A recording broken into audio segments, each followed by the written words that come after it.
because you don't have because you don't do. And without a good you can't have anything else of success. Wherever you are, be there. Those are good words of advice. When you walk out of here today, it's completely 100% up to you.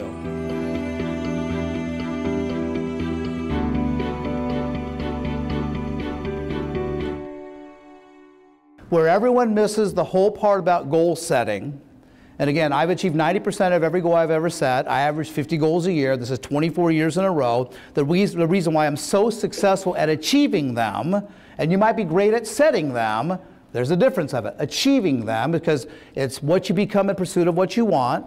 What we're saying here is that each goal must tie into your definition of success, happiness, financial independence. Now these three make up your whole core and your beliefs of why you're even on this planet. Why do you exist? And it stands with what we call a mission statement. So a personal mission statement sets the overall purpose of your life. So I want you to write down these 4 questions, because this is how you start when you write a mission statement. Number 1, what do I want from life? So if I was to ask you right now, what do you want from life right now? And you answer it, you put a sentence down, and then answering the question number 2, what do I value? What do you value? And then whatever you write down what you value, now you got the second sentence of your mission statement. The third one, what are your talents? What are your God-given talents? Talents. And of course, the last one is, in the end, when it's all said and done, when you're gone, what would you have liked to accomplish? So I'm going to have you write a skeleton one. It's going to take some time. You'll revise it, you'll adjust it, and so over time it's going to change, because your mission statement is going to be different, especially once you start having kids. Or once your kids are grown up and you have everything changes. But the overall setting of your foundation starts with your personal mission statement. How many of you work for a company that has a mission statement, a company mission statement? So how many of you know what it stands, can recite it to the class verbatim, word for word? One of you? Who else? How many of you are supposed to know it? Okay.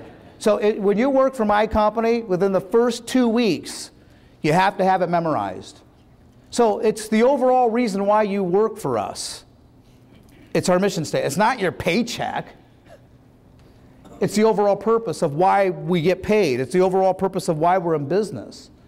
That's a company mission statement. Now, I think a personal mission statement is more important than a company mission statement, personally. But yet the average person doesn't have a personal mission statement that they live with, because this is the overall foundation. This is where you stand. This is my stand my ground right here. So that way you know the difference of which way you're going. You know right or wrong, we already know that. But every goal you set, is it taking you closer to or further from your major objective in life? And what's your major objective in life? It starts with what? Your personal mission statement. So Stephen Covey, who wrote the book 7 Habits of Highly Effective People, when he wrote that, and it was just gangbusters, an all-time bestseller, but every company was hiring him and trying to say, write a mission statement for my company, right? So mission statements were going crazy. The sad thing about it is the second half of it, to make it good, is make sure the people know what the mission statement stands for. And they even have everybody sign it, and they put it out in the lobby. Half the people don't even know what the mission statement is. Oh no, we were just supposed to sign it that day. Writing a personal mission statement is almost more of an act of discovery than an act of creation, meaning how you answer those 4 questions will blow you away what your true meaning is. I'll tie this in, and there's a book called The Purpose-Driven Life by Rick Warren. If you read that, it's 40 chapters, it's a chapter a day, it's great reading, not only for the spiritual part, but it really gets you to start thinking about what your purpose is. It really, really got me to see why I do what I do. It really got me to understand now my message, the reason why I do what I do is because I'm supposed to. I am a disciple. I am here to plant seeds. I am a sower. That's what I do. And you know, I'll tell you, and I pray. That's the first thing I do every morning is I pray. And I ask God to let me touch the people who need to be touched. Let them show. Let the people show who need to show today.